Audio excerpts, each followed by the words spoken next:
Martin Truex takes the point lead after his win at New Hampshire, his 34th win.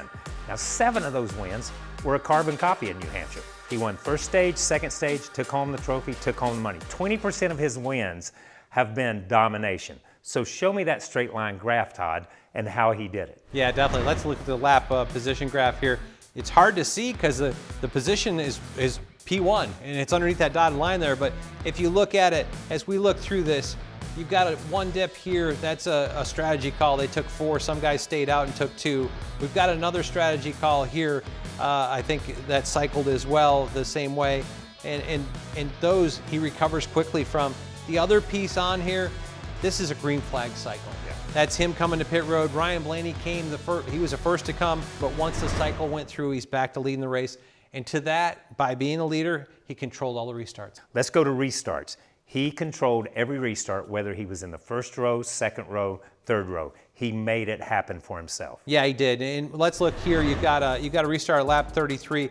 Ricky Stenhouse was a control car. He stayed out on old tires here. William Byron took 2. He's on the inside.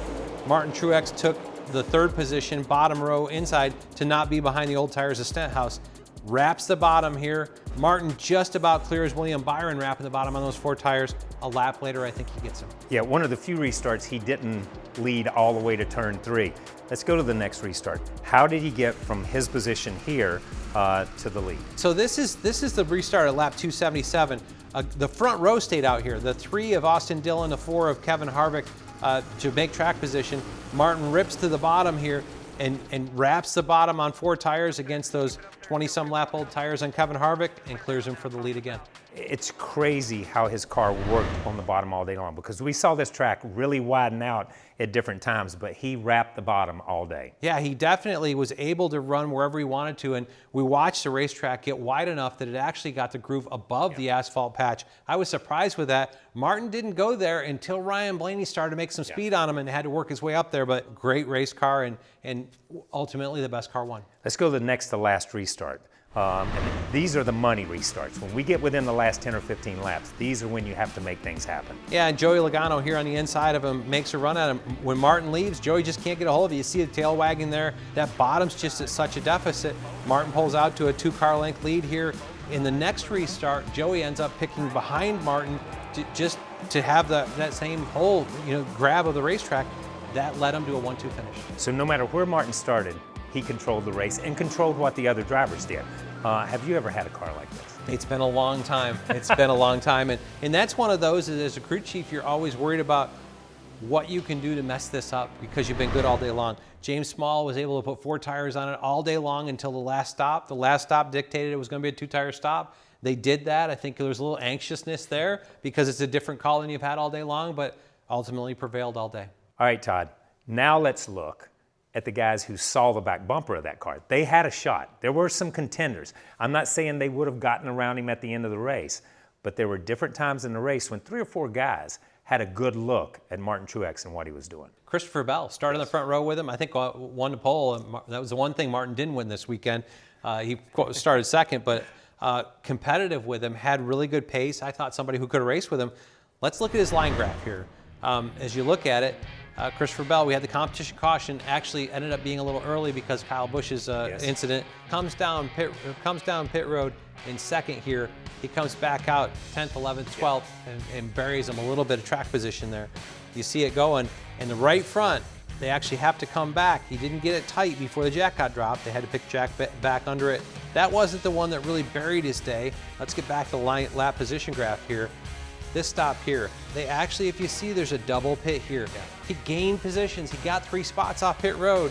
Problem was all 4 wheels weren't tight. Had to come back, repit. That put him buried in the field. I thought an impressive drive. This is one of the highlight reels, other than Martin Truex, is to watch Christopher Bell drive his way from the tail end of the longest line back to the top 10. An impressive drive from about 30th up to the top 10. I really thought at this point he was going to drive his way back to compete with him. And if you look at the lap position graph here, you see this pretty steep trajectory here where he made all that time up. That was really impressive. But then once he got to this point, it just kind of floundered along in the back half of the top 10. Made it forward to about 5th at times, trying to get a little bit too much at the end. That puts you in this position here, right? When you try to get more than the car is willing to give you, or time is running out, sometimes as a driver, you've just got to say, I'll take this 8th place finish and go to the house, and we let one slip away.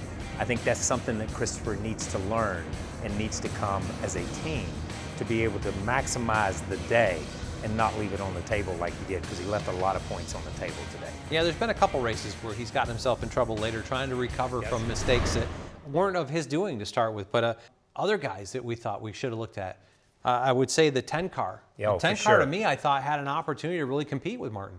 For sure. The 10 car was the most impressive Ford that I saw all day long. I know Joey Logano finished second. I know that we'll talk about Kevin Harvick and that. But Eric Almirola, somehow this track fits his driving style, and he was in the mix from the time they dropped the green flag. He's won here before.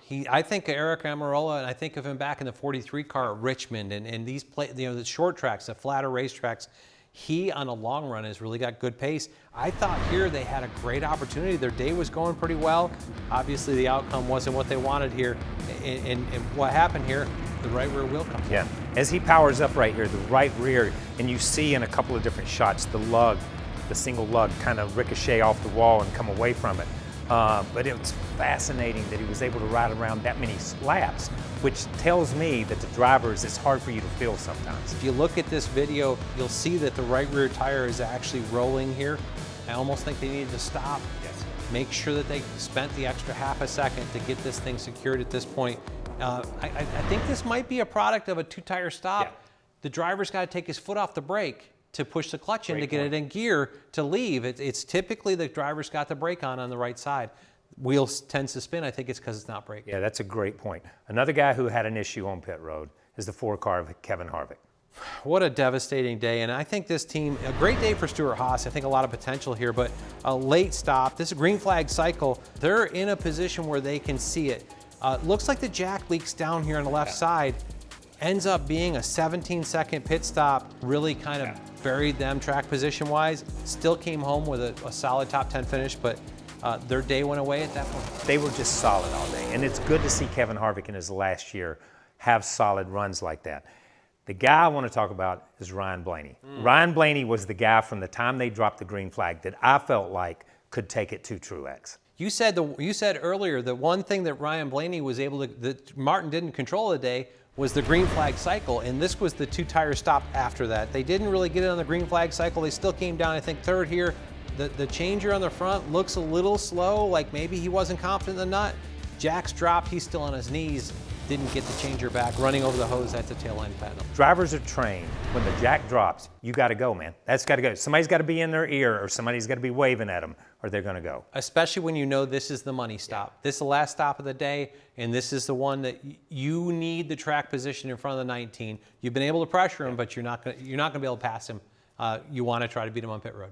Now I want to move to a group of drivers who maximize their days. And some days, that's all you can expect from a team, and all you can expect from your car is the most points and the most valuable points you can gain. Yeah, you look at it. Austin Dillon came away with a 9th place finish. Not really a 9th place day, but they manufactured it.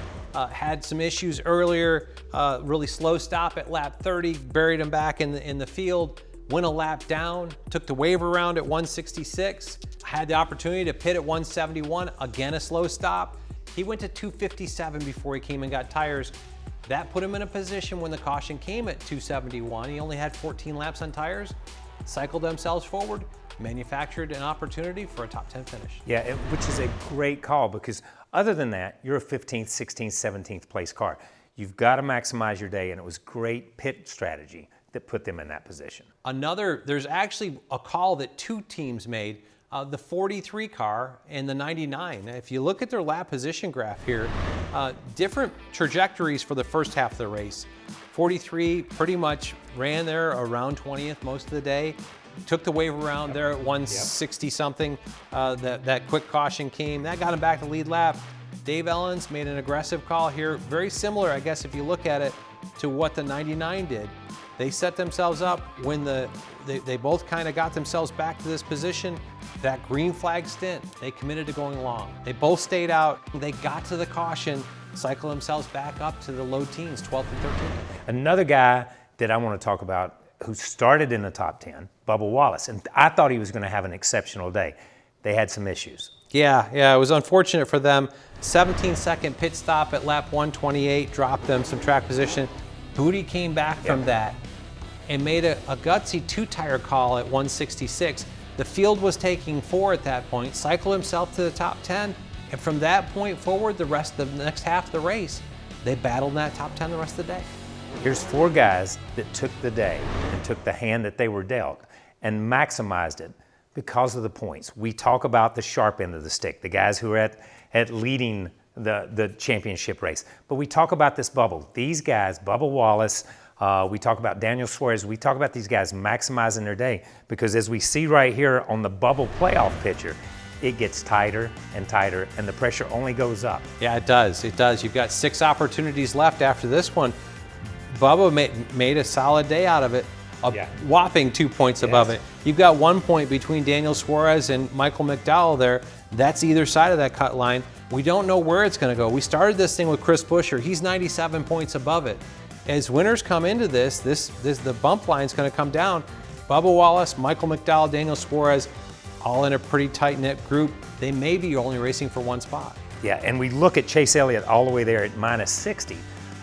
He's pretty much had a push the last couple of weeks, no movement at all. So he's almost put himself in a position where he has to win a race. I almost would say from Ty Gibbs on that back, once you get to 40-some points behind, I can be wrong here, may well be proven that, but it's tough to say you're going to point your way in at that point.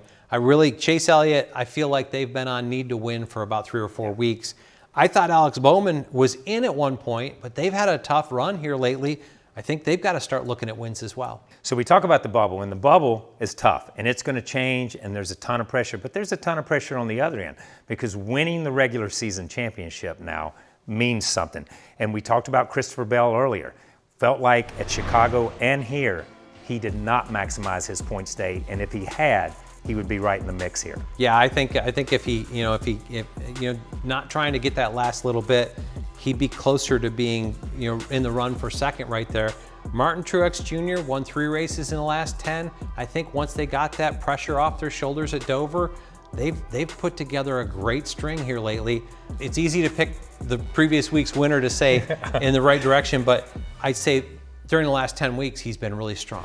The 2 or 3 guys that are at the top, these next 6 weeks are going to be interesting to see how it changes, who's on the outside looking in, and who's holding a trophy for regular season champion.